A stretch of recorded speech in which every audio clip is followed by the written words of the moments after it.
people coming in? All right. Hey, welcome everyone.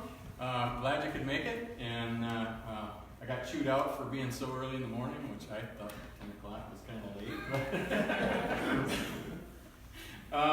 Welcome to the first, what do we want to call this? Reorganizational meeting of the Osceola County Pioneer and Historical Society.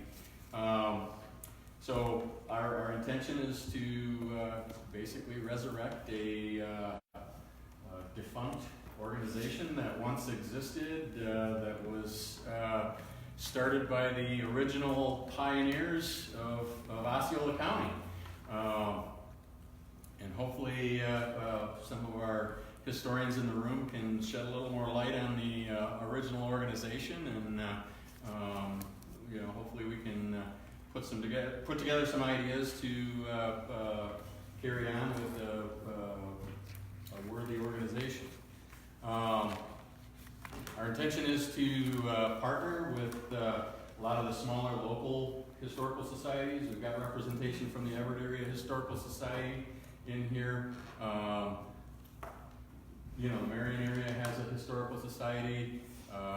There's the museum in Reed City. Leroy, Tustin, what else am I missing, Dan? I know there's some other. Everett has one, too.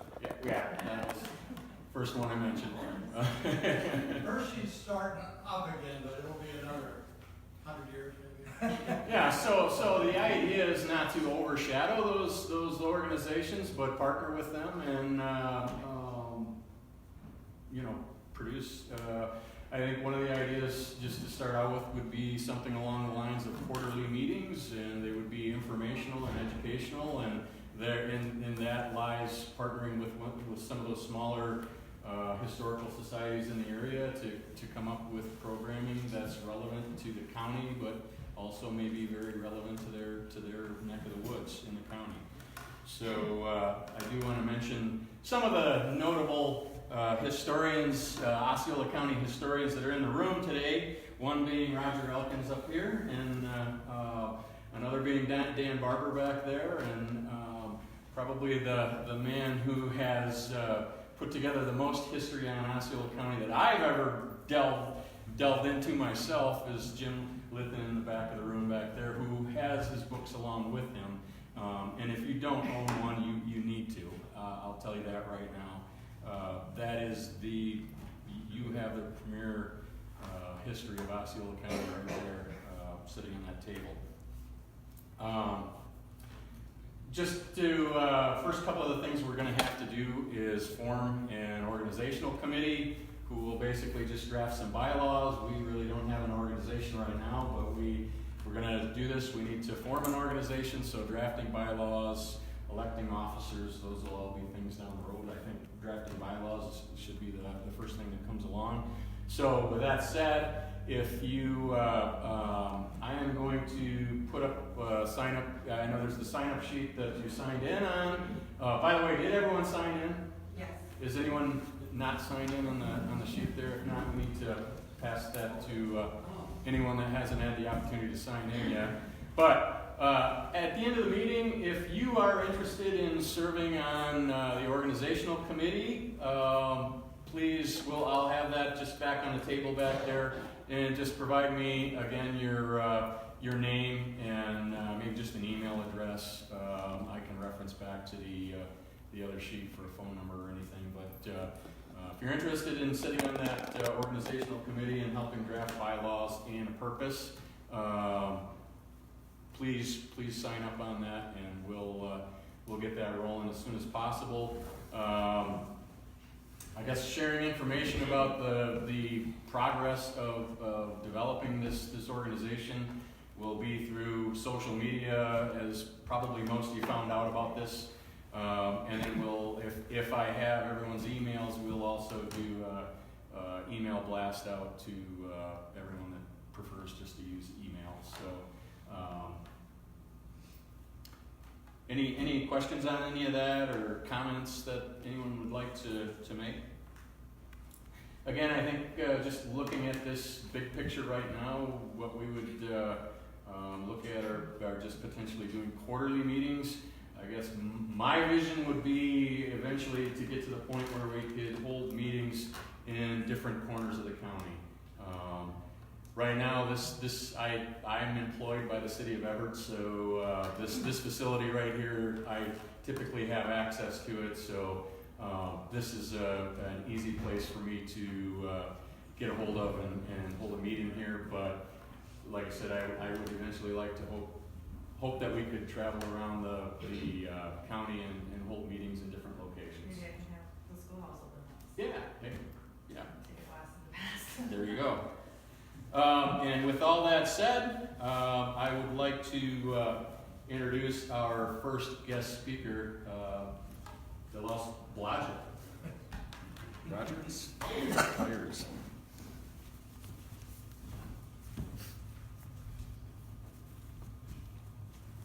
Shut some of the lights down for you, Roger.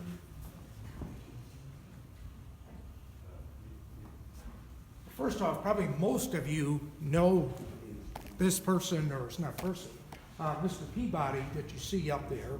And Mr. Peabody, you're probably aware, had created something called the Wayback Machine. And with the Wayback Machine, you could go back, in time. Maybe some of you remember seeing some of the Mr. Peabody cartoons and seeing them go back in time. And my understanding is then that Mark Wilson got a hold of Mr. Peabody and said, we're going to be having this meeting, and with the Wayback Machine, is there maybe something you can do? Well, Mr. Peabody's a very inventive, let's just leave it at that. Said, hey, I can do even better than that. So he said, yeah, I've been working on something, I have that almost perfected, let me see what I can do with that. So what Mr. Peabody did was he added a flux capacitor and a bioclone module to the Wayback Machine, and with those things in the Wayback Machine, said, I not only can take you back in time, but I can bring people forward in time. And so in that particular way, here is Mr. Blodgett is with us today. So it's really great to have Mr. Blodgett, and thanks to Mr. Wilson for inviting Mr. Blodgett to come and to share with us. And as Mark had already alluded, Mr. Blodgett is the first leading citizen of Osceola County. And, Delos is kind of a not typical name that you see, named after the doctor that delivered him. But Doc was a nickname that stuck with him all of his life. But then a couple of logging brands that I used in lumbering operation was the DOX and the DAB. So I was born March 3rd, 1825, and I was having a conversation with Mr. Barber. He said, gee, you look fairly well, for your age. He's had 100 and some years, but actually if you do the math on that, in just 6 more years, I'm going to be 200 years old. So that's quite an accomplishment. Bicentennial celebration. Abel and Susan Richmond Blodgett, my parents, born in Otsego County, New York. And also, my mother's name is up there, Susan Richmond. If you notice the last of my mother's maiden name, Richmond, the first township that was organized here in Osceola County, I said, we're going to name that after my mother. So that's where Richmond Township came from. And so Doc stayed my nickname all my life. By 1847, my family had moved from New York to Harvard, Illinois. And I had taken a trip before that, went down the Mississippi River, Louisiana, and so on. But when I got back to Harvard, Illinois, I started working at a sawmill. A year later, I headed up to Muskegon, started working in Muskegon for Henry Knickerbocker. And in July of 1850, another person I worked with, Tom Stimpson, he and I decided that we were going to head up the Muskegon River. And as we started that trip, we were just deeply, deeply, deeply impressed with the area that today is known as Hersey. Now, some people may say, well, wasn't Nathan Hersey the first person here in the county? And yes, He was a known hunter and trapper in that area, and that's where Hersey, the village of Hersey, where then we put the name with it. But he was basically itinerant, in and out, so I'm not permanent resident. And we headed farther up the Muskegon River, and someplace here, and I understand we're here in Everett here today, but on up the river ways farther was a smaller stream. We said, well, let's take that and see where it leads. Where we ended up being was in Clare County, a lake, and both that stream and the lake, then after Tom Stimson and myself, are also known as Doc and Tom Creek and Doc and Tom Lake. Whoops, sorry there. So if you want to take a look at that journey, down here's Muskegon River, and you get into Osceola County, there's about Hersey. A little farther up here is where you head on over into Clare County, Doc and Tom Lake. Can't really see it there, but also I want to give just a shout out to Mr. Peabody that he gave me a lot of tools that I could use here today. Said there's some other resources you may want to use. Here's a map that might show that a little better. So on that map, right here's where we are today, Everett, Muskegon River, on up here, and of course, Houghton Lake, it's up here someplace isn't on the map. But when, what is now 30th Avenue, also known as M66, just before you get to the river, there's a small stream, and if you follow that stream, you would be into Clare County and to Doc and Tom Lake. And so we said, hey, let's start in logging business. So we returned to Muskegon. We brought supplies, oxen, and a work crew. And that year from our logging camp, we put 600,000 feet of logs into the river. 1851, we sent the logs on down the river to join with the main drive. And incidentally, if you're not familiar, that's why the log stamps ended up being there. So there'd be sorting bins, and logs could be sorted, and those that were Doc Blodgett's or someone else, they would have a mark on it, much the same way that in West that they use brands for cattle. So in 1851, I buy some seed potatoes, actually in Newaygo, head up the river, and planted the very first crop at Hersey. 1852, I'm back again, clear moorland at Hersey. Kind of the pattern was log in the winter and farm in the summer months. And at this time, when we first started, oxen were primarily used in the lumbering industry. I got the idea there might be a better way of doing this. Oxen, you've all heard the expression, strong as an ox, and an ox team is extremely powerful, but they're also kind of slow. And so I said, maybe we could speed this process up a little bit. And so we introduced Percheron horses to this, and we started raising Percheron horses at the farm in Hersey. These teams sold for $500 to $700 a piece. And at the farm in Hersey, we would often have, at the time of new foals were there, over 100 colts at one time. And there's, I'm not sure if that was one of our logging camps, but just an illustration showing the predominance of horses in the logging camp. Someone put together this little picture about our farm in Hersey, and here you see the Muskegon River, and right over here someplace would be the south end of Hersey. So the farm was on over here close to the river, driveway there, and various farm buildings on that. All of those farm buildings are gone.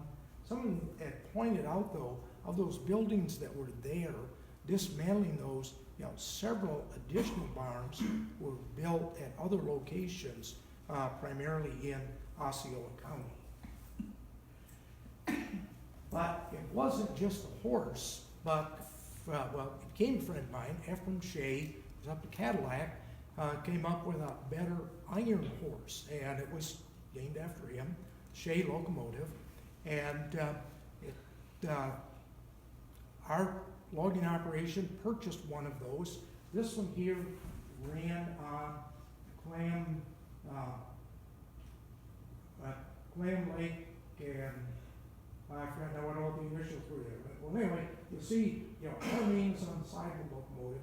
This is a very earlier Shay, and Shays, became widely used not just in the lumbering industry, mining operations, and other kinds of industrial operations as well. So it wasn't just the Percheron horse, but also the iron horse. And again, kudos to Ephraim Shay for his work with the Shay locomotive or Shay iron horse. But at our home in Percy, in the 1860 census, there was the first census taken in Osceola County. There were 27 people in Osceola County. Let me just go forward here. That's a copy of that census, and I got a copy of it up here. You may want to look at that later. I'm sort of proud of the fact that number one on that list is the Lost Blodgett, and then a wife, Jenny's name's listed below that. And so if you go down that list, remember we talked about Nathan Hersey? His name's not on that list. The census was taken in 1860, just 27 people. Today are all that lived in Osceola County. And the Blodgett home was at the south end of Main Street. Our two children, John Sr. and Susan, were born in Percy, 1860, 1865, respectively. And they started their school career just outside of Percy at a one-room log school that was built on Benjamin Gooch's farm.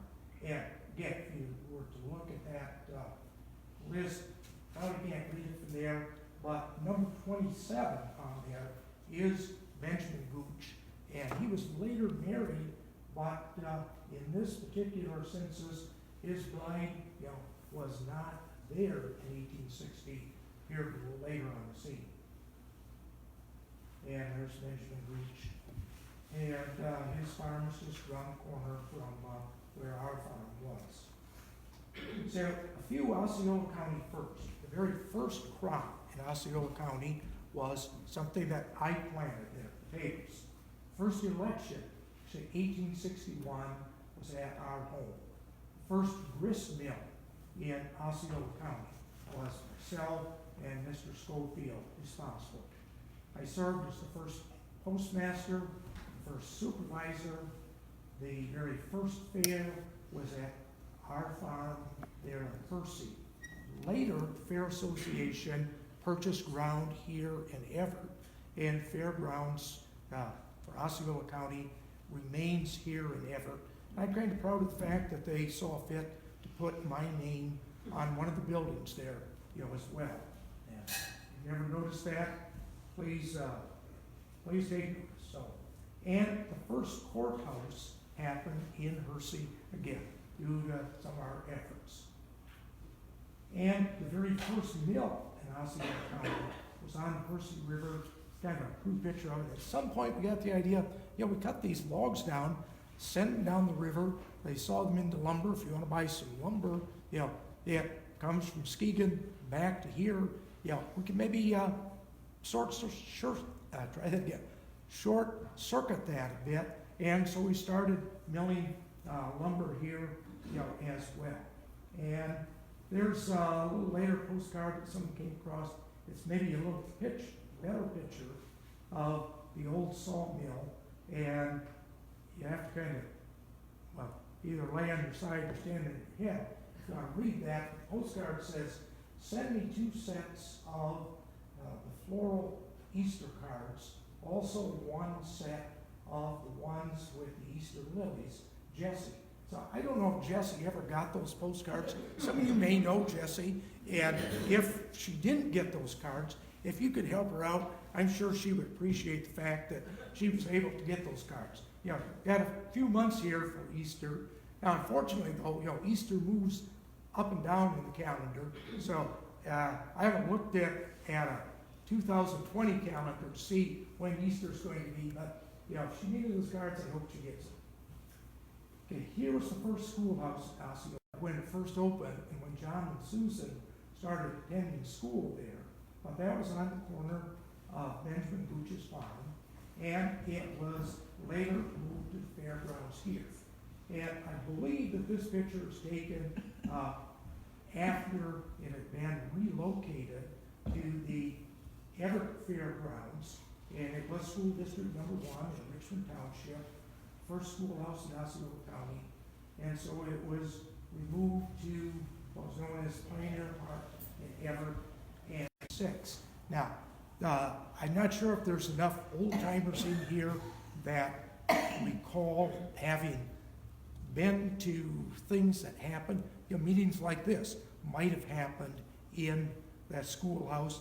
I had heard someone say, well, you know, Girl Scouts and Boy Scouts used to meet there as well. Well, unfortunately, sometime when it wasn't the Girl Scouts and the Boy Scouts, some others decided, hey, let's break into the building and let's start a little fire. And fire did kind of extensive damage to the building, and it was dismantled. The road coming into Hersey is this flag still there today, and it says cited first schoolhouse in Osceola County, 1864. And again, it says, you know, my name there, DeLoss Lodge, Benjamin Gooch, and one of the other members of the school board is on there as well. Now, this particular document, again, I'm sure you probably can't read it from there, but that was the plat that filed for the establishment of Hersey. And if you can look at the dates over here, in 1867. So Hersey was platted, Village Hersey, the original plat of it, in 1867. And actually, one of these streets over here, you know, this last street over here is Gooch Street, and you know, then Main Street. But then, you know, for the villages that I platted, you know, instead of typically signing people's names to those, I like to stick with, and go up here, here's First Street, Second Street, Third Street, Fourth Street. And some of you may be aware that I was responsible, along with James Kennedy, for laying out streets in the plat of this particular community here as well. I'm sure Mr. Wilson could tell you, you know, there's a copy of that that's not in this office here forever, but the other city office, you know, outside of there. And again, you'll see First Street, Second Street, so on, Main Street, and a River Street, which is next to the river. And then, since, at least I like to think that was how we came up with that idea, since lumber and trees were important to us, you know, things like pine, cedar, oak, hemlock, cherry, you know, as well for the streets. Something that Mr. Peabody said, you know, I think you ought to share this with people. Now, throughout northern Michigan, you find lumber barons' homes. Lumber barons, you know, typically made quite a little bit of money, but there were some lumber barons that not just made a little bit of money, but made tons of money. And I was very fortunate to have been one of those that was able to make a ton of money. And so the headline was that Logic shares $7,200,000 equally with his son John, daughter Susan, and himself. He said, I had all the money I need. Now, this is something that Mr. Peabody helped me write. It's sort of interesting when you read the New York Times news story about it. It read just a little different. I'll show it to you, and you can probably pick up what the difference was. Made all the money he wishes, especially the Associated Press. Grand Rapids, Michigan, November 14th.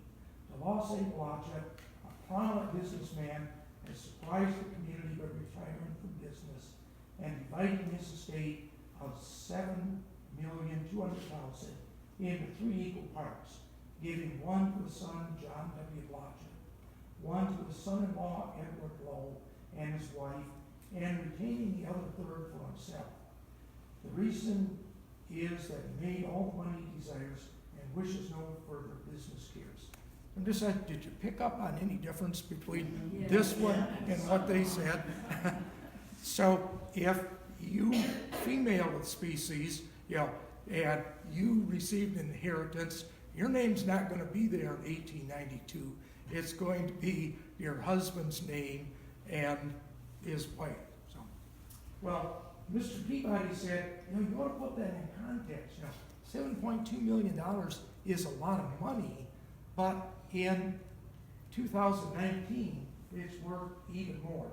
And Mr. Peabody directed me to this website called Major Worth Website. And that website says you can't go just on the consumer price index, what inflation was. There's some other factors that you might want to consider as well.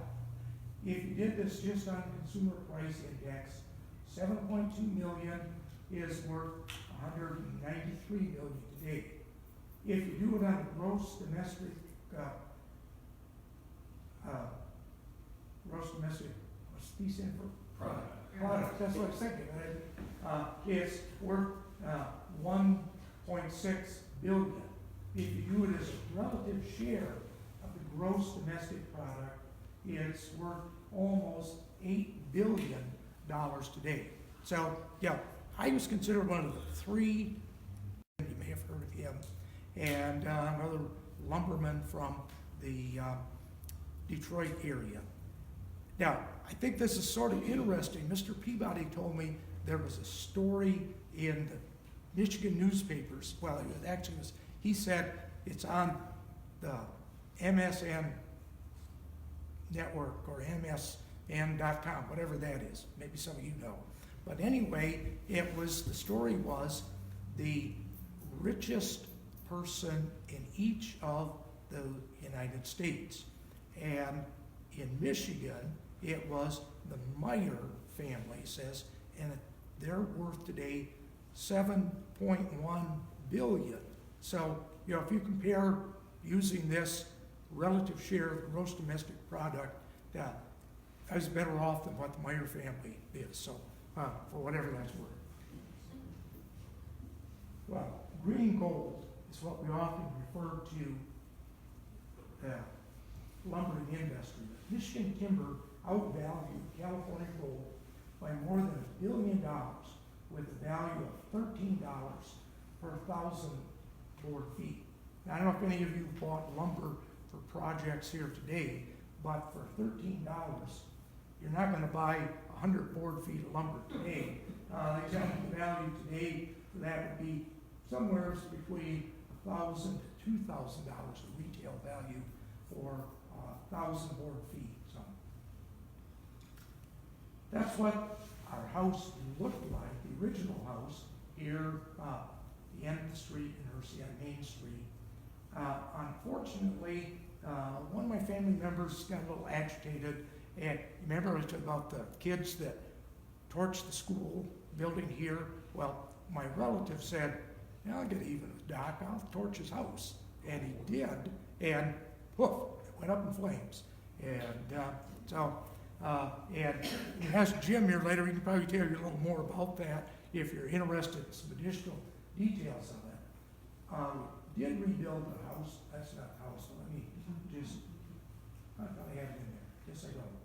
Okay, well anyway, there's a beautiful home there in that same location. Some of the outbuildings are still the same within it. One of the buildings up north of our house on Main Street is this beautiful Congregational Church, and that still stands. This particular picture has asphalt shingles on the roof, and now has a steel roof on it, I'm told. And out in front of this is this plaque that says, the First Congregational Church of Hersey was formally organized in 1870. Services were held in a local schoolhouse for 3 years. The Los Angeles early explorer, prominent lumberman, the first settler in the area, donated land and lumber for this church, which was built in 1873, 1874. at a cost of $3,000. It features handsome leaded glass windows and a pyramidal steeple. Michigan white pine graces both the exterior and interior, including a handmade pulpit. I'm sort of proud of the fact that if you go inside the church, if you go to this window right here, down at the bottom of the window, it says in memory of, and it doesn't have Jenny's name there, but it says Mrs. D.A. Blodgett, on it. And I've been in the church, in all honesty, I was not a regular churchgoer here in Hershey or any place else. I never joined any church, but I certainly supported the work of churches, and many churches made contributions to them, donations to them, and aided their cause, for the good that they had done. And first courthouse, someone gave us that clipping, says the Sprague Building, built in 1867, and it says it's on the permanent site of the Hersey River Mills, and I sort of forget for sure, but it was the first courthouse. But that's a picture of early on what the courthouse in Hersey looked like. Now, if you know anyone that's familiar with Hersey, they can drive you to the location and say, oh, here's where the first courthouse was. The building has been changed quite a bit over the years. It might be a little tougher to figure out that it was a courthouse, but it's still there. So, in 1869 was the actual organization of Osceola Township, and the courthouse remained there in Hersey from 1869 to 1927. In 1927, folks in Reed City ended up purchasing this structure, which is on Upton Street. The structure still stands, but again, it's been renovated, remodeled, a number of additions to it. It might be a little difficult to pick out this main part. If you want up Upton Street, there's several other lumber barons' homes there on Upton Street. And so I'm assuming that was the place, to have your house if you were a lumber baron. And also sort of by contrast, to me it's sort of interesting, in Reed City, when they started giving names to streets, they used a lot of people's names. Upton, Slauson, Higby, Church, so on. So they didn't follow that pattern that we had used in Hersey and in Everett. If you look at that though, and if you wander through the courthouse, you can kind of pick out what some of these structures are, and still this idea that arched windows, has been kept within not only the original part of the courthouse, but additions to it as well. This takes place in 1936, is the courthouse. Has been, in addition to it, again, if you think in terms of that original picture that showed you that looked like this, you look at that and say, oh, yeah, I think I can tell where this is. But it's sort of interesting if you look at that. If you go to the courthouse, they parking sometimes is at premium, particularly at court dates. You see there's cars parked over here. That's now a driveway, I'm told, to the sheriff's office. And if you look at this sign right here, it says Michigan US 10. So some of you may be familiar, when US 10 used to go through every town along the way. And so Upton Street was US 10 in Reed City. And so if you were traveling US 10, you would have went on down the street. So county commissioners passed a resolution this year. And the resolution read as follows. Whereas Michigan was part of the Northwest Territories and admitted to the United States of America in 1837, the state had been surveyed in the early 1800s and county boundaries established.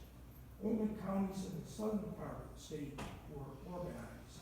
Whereas in 1840, the county was named Waterton County after a leader of the local Ottawa people. The name was changed March 8, 1843 to Osceola after the Seminole chief who achieved renown in Florida. County was initially attached for administrative purposes to Ottawa County. 1855, it was attached to Mason County. 1857 to Nuevo County. And 1859 to Mecosta County. And whereas as population increased, separate county government was organized. In 1869, Percy designated as the county seat. The 1860 census listed 27 residents in Osceola County, with most of these residents living in the Hershey area. By 1870, the census listed 2,093 residents in Osceola County. And whereas the organizational meeting for Osceola County took place in Hershey at Rooney Hall on July 1, 1869, and seated the Board of Supervisors for the townships of Richmond, Middle Branch, Lincoln, Percy, Sherman, and Osceola. Therefore, be it resolved, the official birthday of Osceola County is July 1, and 2019 is recognized as the county's sesquicentennial year, with special emphasis taking place during the month of July.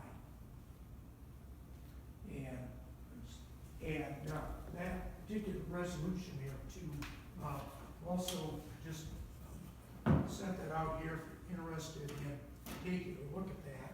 And let me also just start on, again, Mr. Peabody said, I can make this happen for you. You know, it might be sort of nice, give people a little fact sheet about yourselves. If you just take one of those and pass those on. There are a few regrets, though, that as Dr. Logic I have, and there's some of those regrets are that they did move the county seat to League City. And they don't use wood to make most furniture. Kind of does my heart good to see, you know, some wooden furniture, you know, in here, but, you know, some of the things that aren't wood. And Hershey Roller Mills doesn't operate anymore. And too many people don't realize that money does grow on trees. So we were able to grow lots and lots of them. And that's all, folks. Now, King, thank you.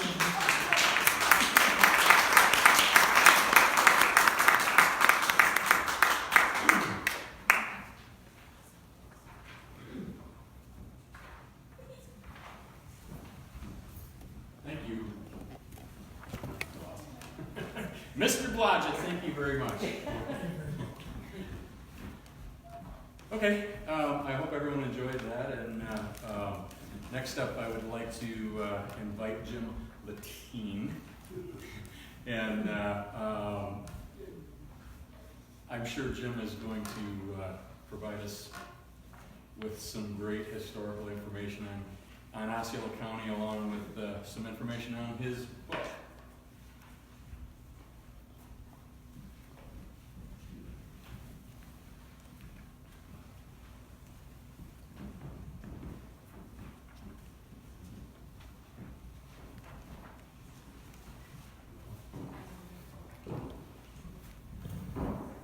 Well, I plan to talk about myself a little bit, but let's get to the historical information. I guess I'm in the right place. Thanks for being invited. The only thing that really is any different between, probably any really difference between myself and the rest of you, in that we all have an abiding interest in Osceola County, is that I wrote a book about it. And I think probably the story about how I wrote the book is probably about fairly interesting. After all, I can't really condense a 1,000-page book into a 15-minute talk. So I'm not going to probably delve too much into the subject matter that I did write about, but I can tell you a little bit about the book I wrote and how it came to be. I brought a few copies around on a table back there if you want to peruse them afterwards. I'm pretty proud of it. I'm also pretty nervous, so I'm not used to talking in front of people. So I'll do the best I can.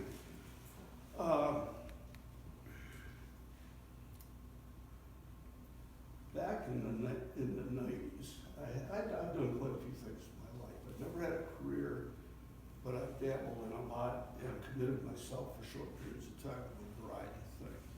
So, my grandmother would always say, "Oh, Jim, he's always going from pillar to post." And I thought about that yesterday when I was thinking about saying a few words. I thought, what in the world exactly does that mean? I think I know what it means. So I got my dictionary out, and it says, aimlessly moving from one place to another. So, and the secondary definition was uneasily moving from one bad situation or predicament to another. So, I think my grandmother knew me a little better than I'd like to let on. But so I was between the pillar and the post back in the late 90s. Was actually, and I thought, I've always wanted to run a small town newspaper.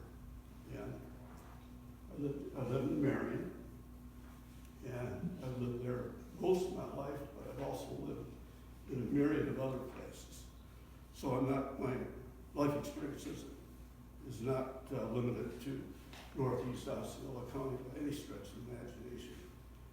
When I moved into the home I live in Marion now, I moved in 41 years ago, and I thought, my God, Jim, you moved quite a few times. Of course, my parents moved a lot, of course, with me and told, and I counted them up.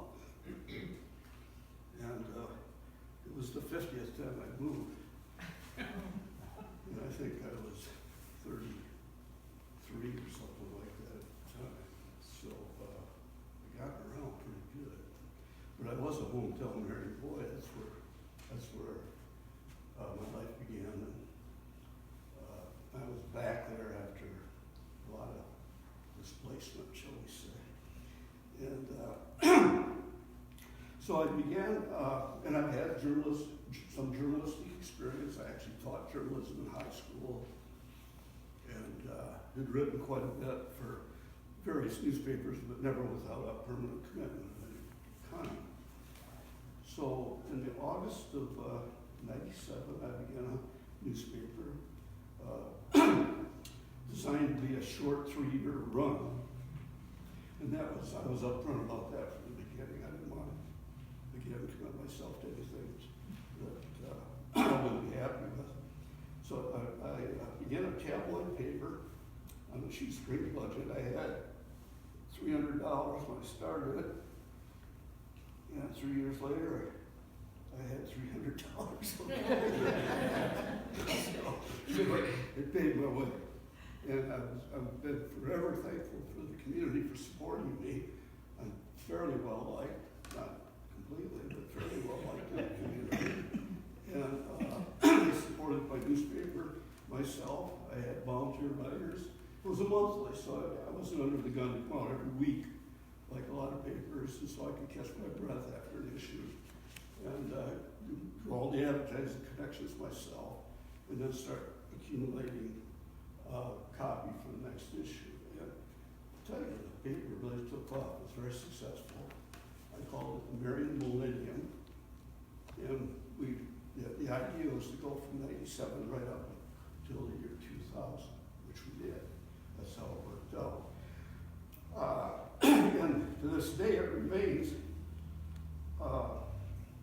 one of the highlights of my life, for sure. A year later, after I started that paper, the DNR came to Marion, and as they're doing, trying to remove dams throughout the state, like we have one in Marion, the Mill Branch River courses its way through to the heart of the village, and and there's a dam there that originated, which was really the origin of the village of Marion. It's out of Milltown. But that lost its workmanship potential back in the early 1800s. So it had become segued into being a recreational body of water. And if you've ever been to Marion, it's right within a block of downtown. It's very, it's a very intoxicating place. There's nothing like falling water coming over a dam right in your midst to give you a whole different feel about the life you're living, really. And I go there regularly yet to get refreshed in that manner. At any rate, they came and wanted to take our mill pond out, and the community fathers were dealing with the DNR, and I got in on it because I had a newspaper. And I started writing articles, pros and cons, about the removal of this dam. I felt like I was very, very objective about it, and plus I stirred up a little. I stirred things up in the community a little bit because the paper that the Marion Press was very conventional in their treatment of it, and I had people comment, I had opinion pages and stuff like that. So,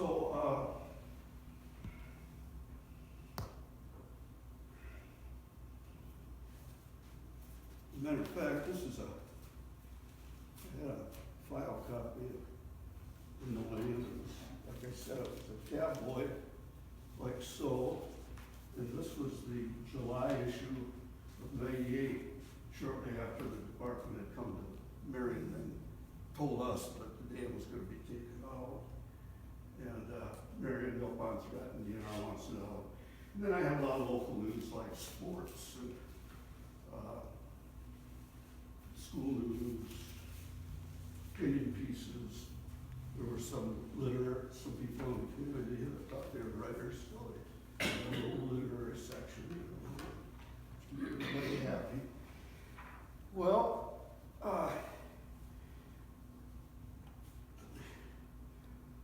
the last issue of the Millennium came out in July 2000, or August 2000. And I thought, what I'm going to do is I'm going to make this a real special issue. It's going to be just about the future of the Marysville Pond in the Middle Branch River. This 28-mile river that starts in Hartwick Township, goes up through Highland, into Marion Township, down into Middle Branch Township, and then on into the Muskegon, not too far upriver from the dock of town that we heard about earlier. Well, there wasn't any information. What was going on with this dam before 1904? Because in 1904, the town of Marion, the business section, burned, and all records of the community prior to that were non-existent. So this goes back to the late 1860s, right after the Civil War, when the area was being established, just like all of Osceola County. The first pioneers were just coming in. And like we heard earlier, in the 1960 census, there were 27 people. Okay, so, and those were all in Hershey. By now, people were coming into these outlying districts, these outlying townships, and the townships were being added to the county as people populated it. You had to have so many people in a certain region qualified to be an official township. So, the dam was built in Marion in 1879. It was a wooden dam, not the one that's there today. So there's no information about it between until 1904. There was 25 years of a black hole there in Marion's history. And the people in Marion seem to think that the town started in 1904. Well, it did. It was the modern history of Marion began there. But there was a whole backlog of people being there from 1868 up until 1904 that there wasn't any information about. So I knew that the Old Everett Reviews had some information about the early days of Marion in them. I had never been over here to look at stuff I didn't have any need to or any reason to want to. So I came to Everett in January of, I started my research on this whole issue of the Middle Branch River and Mesquite and the Marion Mill Pond, and I came and I started going through all the files they ever reviewed. And this was in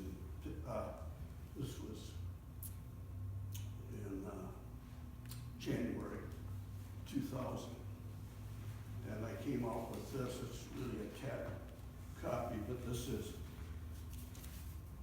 the final issue. I came out 36-page tabloid, the Middle Branch of the Muskegon River and the Marion Mill Pond, a historical and contemporary prospectus, also known as a river trip. I had lots of maps in it. I got one in here somewhere, of the whole Middle Branch River watershed, right in the middle. But anyway, we came out with this issue in August of 2000, and that was the end of the Marion Millennium. Rest in peace. So I was blown away with not blown away, I was blown over by the intensity of I put it on myself, of running a newspaper, you know. And after that 3-year experience, I was exhausted. I lived it every moment, which has kind of been my MO when I get involved in something.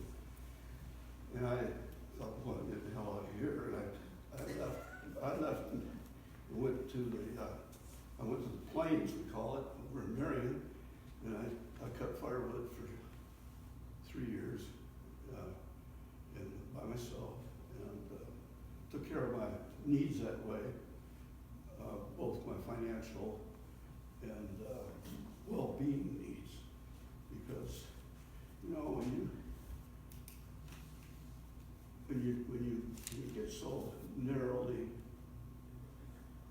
focused on something and you put all yourself into it, you're going to run out of gas. You can't keep the tank filled up at the same rate that you're emptying it. Pretty soon you flatten out, and that's the end of it. Well, fortunately, that was all happened with the beginning and ending of this newspaper. So I cut firewood for 2 years, 3. Now, I'll never forget this day it was in the spring of 2003, and I was coming, and it was, the spring breakup was coming on, and it's not a good time to be in the woods. You can get in there in the morning because everything's frozen.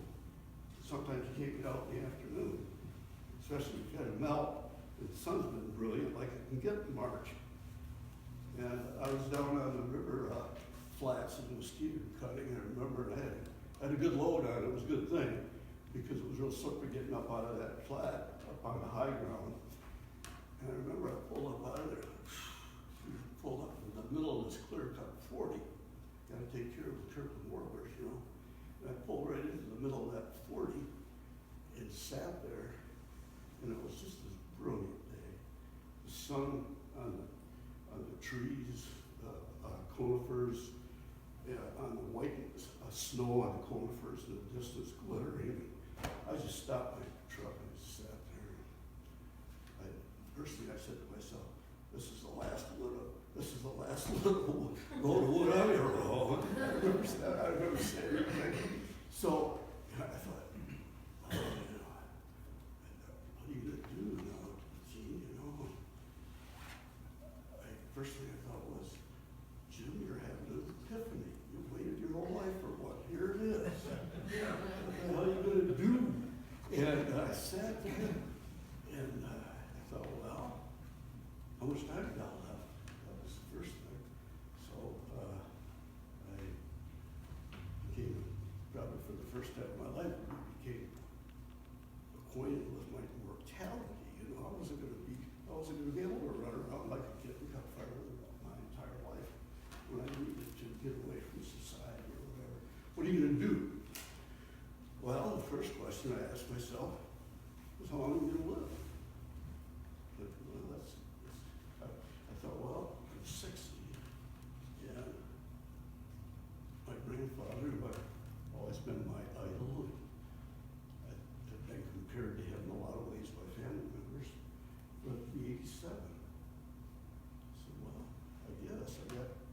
27 years left. First thing I thought, I don't need to get in a rush here, I got a little time. So, incidentally, so I went on the 27-year plan. And incidentally, I'm on the 12-year plan. So I went on the 27-year plan.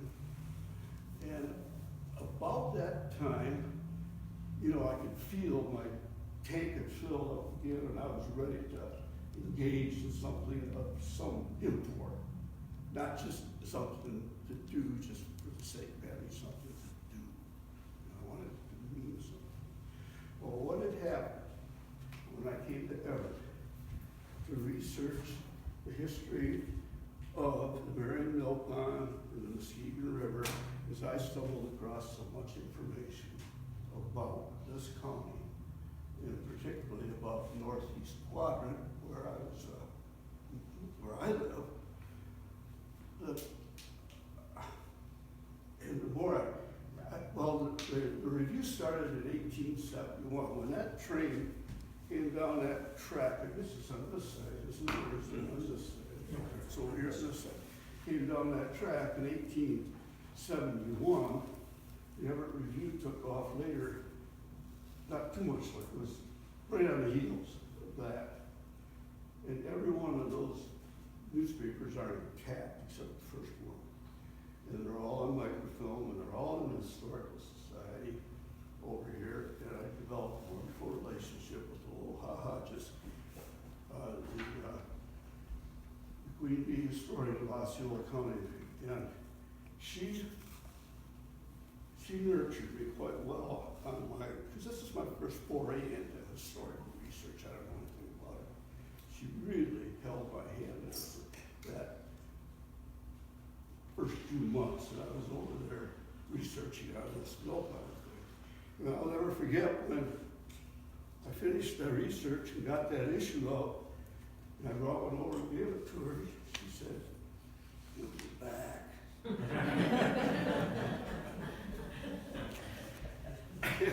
Boy, was she right. She and my grandmother did a lot. And, so anyhow, I had read every one of those Everett reviews from 1871 to 1904. There's pretty damn one. And I didn't take any notes on anything other than what was applicable to my mill pond issue. That's all. But boy, I had notes in the head. And I remember after I had that so-called epiphany out on the plains, you know, I think there's a book in that room over there. All I gotta do is go over there and get it. I had confidence in my ability to write. I had confidence in my ability to organize materials. I had confidence that I could get along with people long enough to get things published. And so I felt pretty good about everything. And I came back over the following January, and that was 15 years ago, this coming January. I came back to Everett. I started again in earnest. And the research took 3 years. And I say years because I worked manually in the summers. I still had to support myself. So I spent 6 months, a year on that book for the last, for 12 years before it was finally printed. All my winter time was available. I spent the first 3 winters in that room over at the Historical Society, reading Everett reviews. And then I expanded my research, went through everything in the Marion Historical Society, everything in McVeigh, everything in Lake City, everything in Cadillac that I get into. They won't let you into a lot of stuff up there. I examined all of the centennial books in Osceola County, anything anyone loaded, any import, and collected all this information. And I still wanted to go to Clare because it's a regional history book I wrote. It's not just about Osceola County. Essentially it is, but it's a regional book. You can't live 2 miles from Winterfield Township in Clare County, and 4 miles from Pioneer Township in Sauk County, and it discarded them from your sphere. You just can't do it. It'd be like living in Reed City, just disregarding Lake County or Nuevo or Mecosta County. You know, it'd be the same thing. You can't do it. You know, we're not bound to these artificial boundaries. So anyhow, it took 3 years to collect the information and write the book.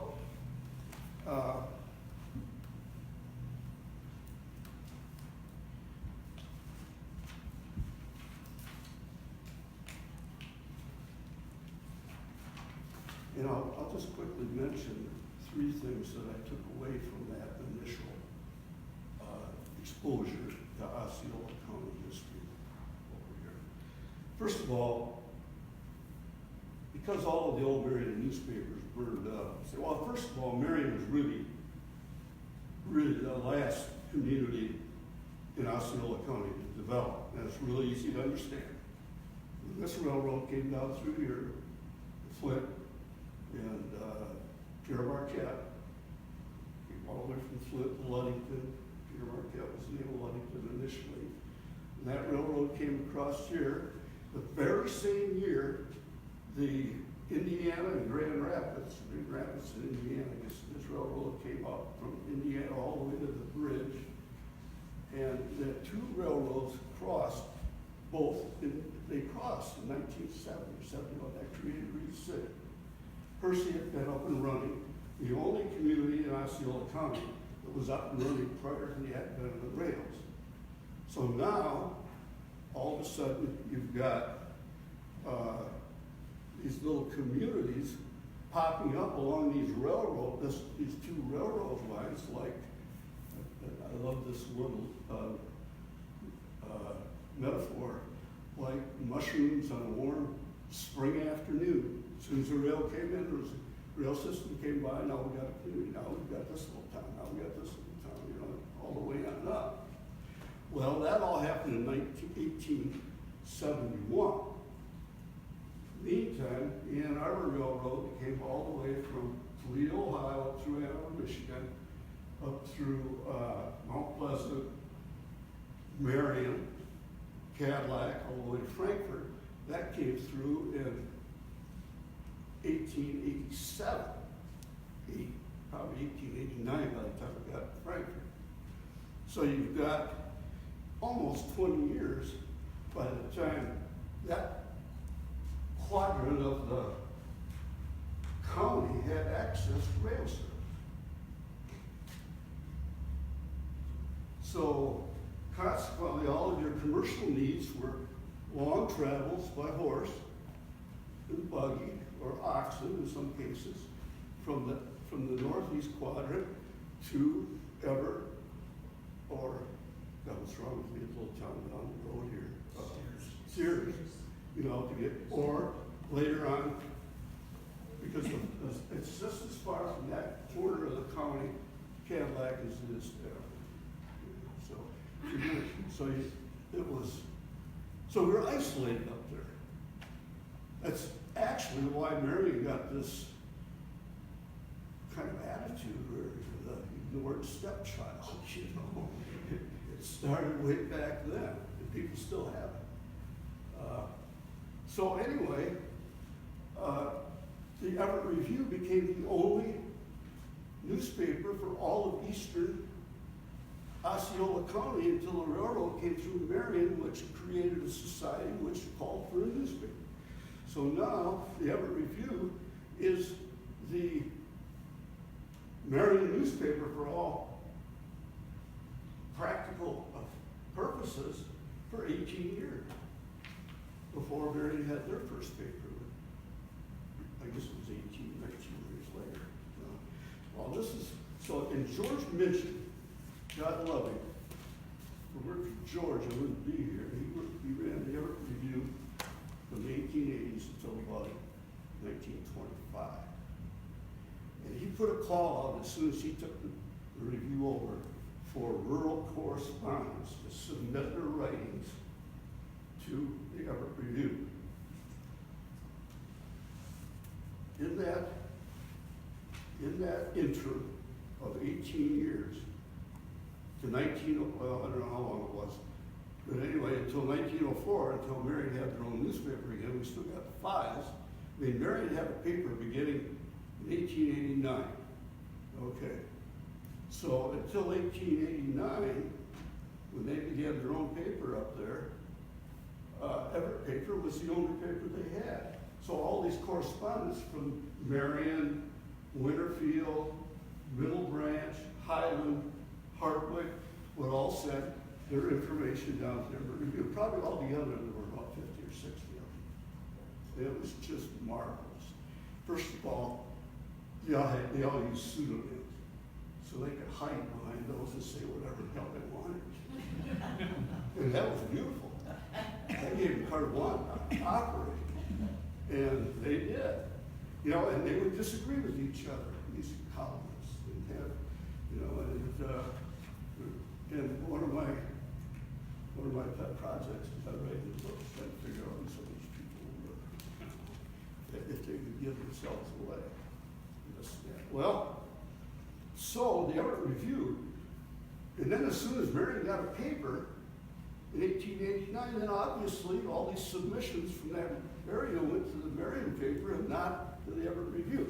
So now you've really got a black hole all through the 90s because all the Marion papers through the 90s burned up. So it's a circumstance that I fell into. You know, I was getting all this information about Marion from Everett and nobody up there knew about it. I thought, wow. When I finished that first read through, the second one actually, back in 2003 or 4, the first year I came back here, and went back in under Aloha's guidance again. I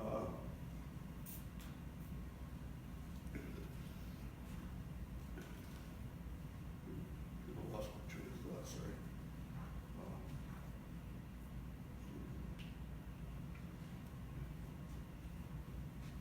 So anyway, after 3 winters, I came away with enough information to write a book.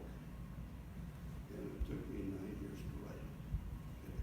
Now, I just wanted to give you quickly 3 things that captivated me that I stumbled across that are examples of information that I don't think anybody else knew about except me at that point in time. And the first one was,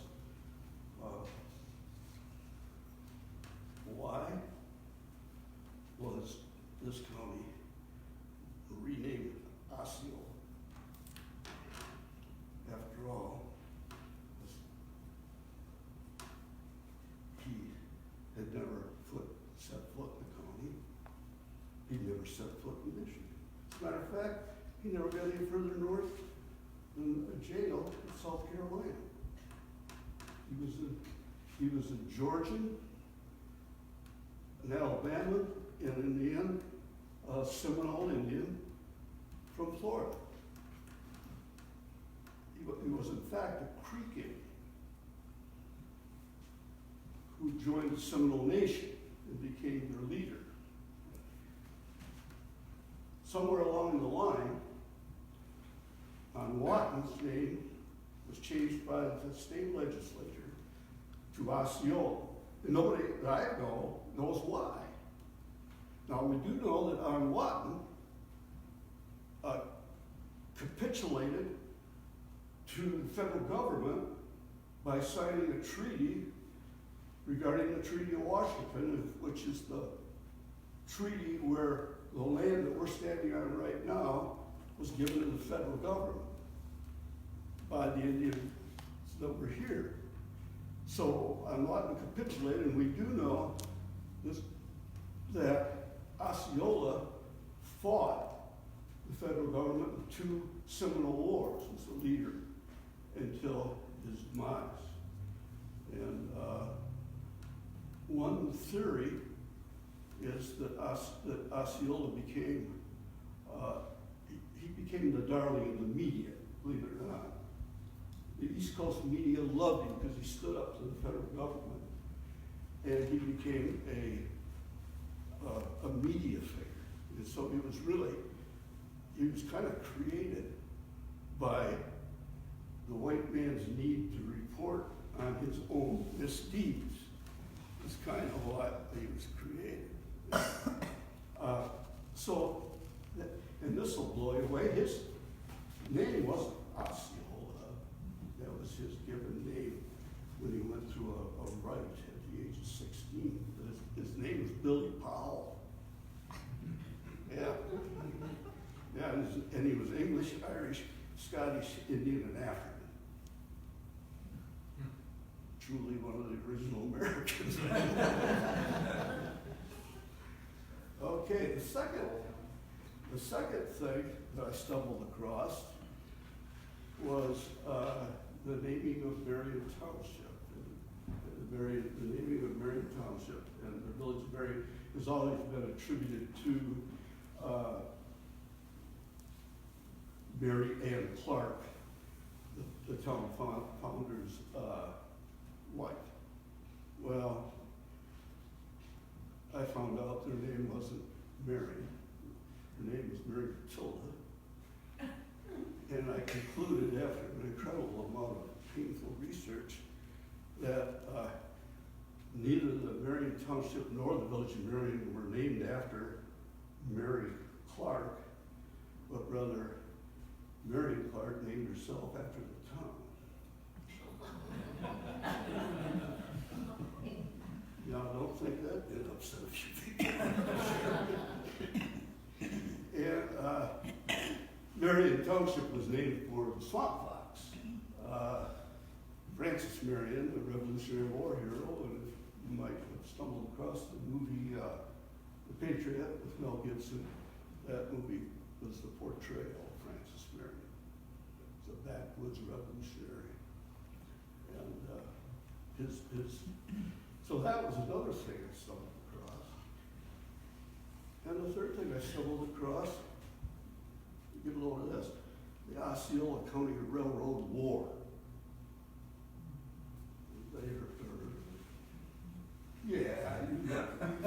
You cheated. When that Ann Arbor Railroad was coming up through Marion, they like a lot of railroads did in that time, and Ann Arbor was particularly known for it was just bulldozing roughshod over people. They would grade right-of-ways across people's property without signing any kind of legal forms or anything like that. And there were 4 farmers south of Marion that stood up to the railroad, had a shootout. One of the railroad guys was killed. He was wounded, taken to Cadillac. The whole thing was just crazy. And there was this countywide trial right here in Everett. And all the media from all the newspapers from Hershey,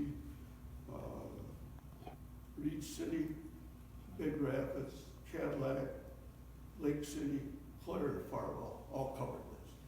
I was a busy boy reading up on it, and I found out. And now get this. George Minchin, the publisher of the Everett Review, must have had a copy of shorthand to write people counted in shorthand, because the hearing was here in Everett for that trial against this young lad from Marion who was accused of murder. And let me get this right.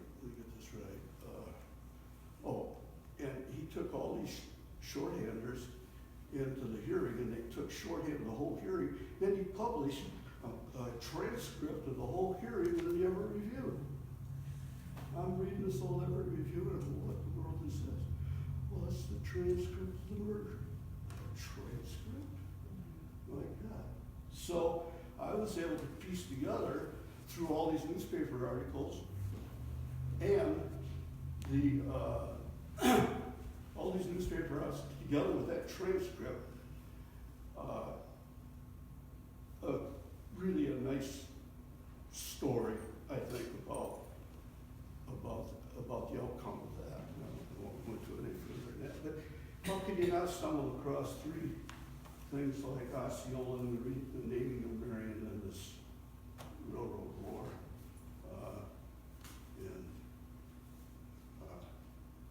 That I concluded the book with the history of the Ann Arbor Railroad.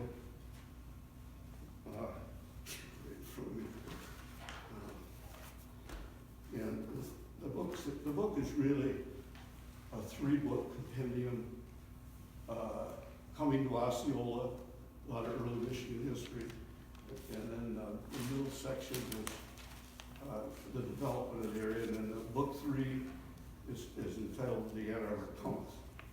And that included the booming and incorporation of the village of Marion. Finally, close here. I wanted to compliment you on this, holding this organizational meeting here, because it could not be more appropriate. Everett was the shire town of Osceola County. There's no ifs, ands, or buts about it. Hershey was original. And Reed City, because in that time there were three things to create an ideal leading community. The first thing was you had to have, you got to deal with a business, an income. Well, if you were going to, and the only income, the only business or income available in Michigan at that time was the lumber business. To be a viable part of that business, you had to have a river to transport the log. Is the only way you could do it at the time. The second thing that ever had was a rail system. So if you got the river and the rails, the third thing ever had that not every community had that was doing this was the forest. Everything north of here was one of the most primo white pine forests in all of Michigan. It went like a big V up into the county from the garden. And the thing is, what people don't realize is that this was entirely a white pine industry. There wasn't any kind of wood being cut first. Hardwood would not float. You couldn't float it predictably. It didn't have buoyancy. You pick up a hardwood board and a pine board, you know the difference right away. The pine board is going to be about half the weight of the hardwood. So the hardwood doesn't have a buoyancy. It hits the bottom of the river. You get all kinds of restrictions on its movement. And the more buoyant the pine was, the better. And then certain pockets of, they call it quartz pine, would float real well. So now you've got the rails, you've got the rails, you've got that. So I'll close with this. Everett had every reason to become a white pine mecca. First, it was located on the Muskegon River, handily choked full of logs, to such an extent that by 1874, 120 million board feet passed alongside Everett's eastern border annually.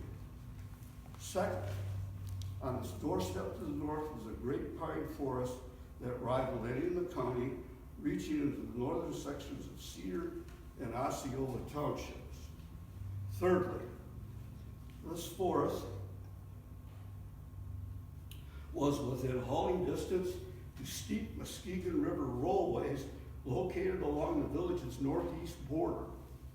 I'm sure most of you Evertonians know where that is.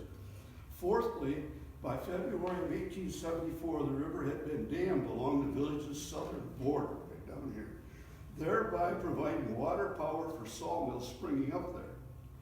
The dam raised the water level 8 feet, and through an opening or chute in the main channel also facilitated the downriver transport of logs. And lastly, Everett was one of the first places above the 43rd parallel, where, as the saying goes, the rails met the river. These 5 factors more than put the young logging town over the top and be engaged by lumbermen as a possible center from which to conduct their various enterprises. Now, these wealthy lumbermen that came in here had children, they had wives, and they needed a social outlet, so Everett became the most fully socialized community this far north in Marion, in Michigan, for almost a decade. Really intriguing. I mean, you had the opera houses. These people had wealth. You see, the barons weren't normally able to live next to the forest they were taking down. They had to go into the hinterland, but not here. They could move their family right in. The logs were right next door, and they had all the amenities of society. You know, no longer did you have to come to the backwoods with an axe and a plow. You could actually come with an education and make money that way. Something I should have done. Okay, thank you.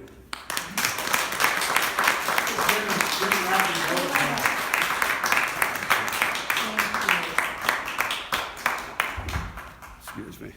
Thanks again, everyone, for coming, and thanks to both our speakers. I would like to mention just a couple other things.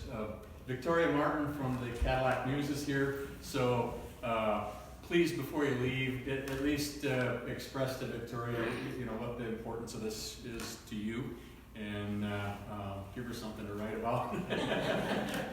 we need all the good press we can get, and yeah, thanks, Victoria. She does a lot of good things for Everett, so let's have Osceola County shown in that same light. And then I know Roger has another engagement, but hopefully Jim will hang around for a little while and be able to have a personal discussion with you if you have any questions for him. Also, anyone that's been on Facebook probably knows Dan Barber, but that's Dan Barber standing right back there, and I think Dan would be happy to hang around for a little while and chat with anyone that has any questions at all for Dan. Sandy Saliga, raise your hand. Sandy is the Everett Area Historical Society's president, and if you have any questions for her, I'm sure she'd be more than happy to hang around. In the back there on that sign-up sheet, please, if you are interested in helping out with serving on an organizational committee to do bylaws, I think a lot of that could be done by email. Wouldn't necessarily have to have formal meetings, but hopefully be able to just through email exchanges develop some bylaws and have them presented at the next formal meeting of the organization. But thanks again for everyone for coming, and appreciate it, and hopefully we'll see you again whenever we announce the date. Stay tuned to the Facebook page and or the group there, and we'll announce any upcoming dates or anything that's going on. So thank you very much. I know. Thanks to Kate for doing the Facebook Live. When I went over there at one point in time, I seen you had 6 people viewing. Pretty much looked like the entire time. So, but that'll be. I think that's archived right on that Facebook page. So I'm sure that'll get a few views over time. So thanks again, everyone. So feel free to hang around. There's still coffee left and lots of cookies over there. So enjoy. Thank you.